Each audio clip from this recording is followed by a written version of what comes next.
বিষয়ের এই যে 5f হেক্সাডেসিমাল সংখ্যাটির বাইনারি মান সহজে কীভাবে নির্ণয় করা যায় লক্ষ্য করি। প্রথমে এই 5 এবং f লিখে নিলাম। তো f এর মান কিন্তু 15 দশমিক, এটা আমরা একটু মনে রাখবো। তো এইগুলো 4 বিট করে বাইনারি মান লেখার জন্য এই যে 8421 এই কোড ধরে খুব সহজেই আমরা করতে পারি। এই কোড ধরে যদি 5-এর মান বের করতে চাই তাহলে এই যে 4 আর 1 যোগ করে 5, তাহলে এই যে 4-এর নিচে 1 আর এই 1-এর নিচে 1, যে দুইটা যোগ করে 5 হচ্ছে ওইগুলোর মানে 1। এটা হচ্ছে 5-এর 4 বিট বাইনারি, 5-এর নিচে লিখব।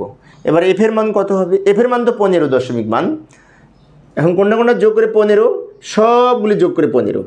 8 আর 4 12 আর 2 14 আর 1 15, যেহেতু সবগুলি যোগ করতে হচ্ছে তাই সবগুলো 1।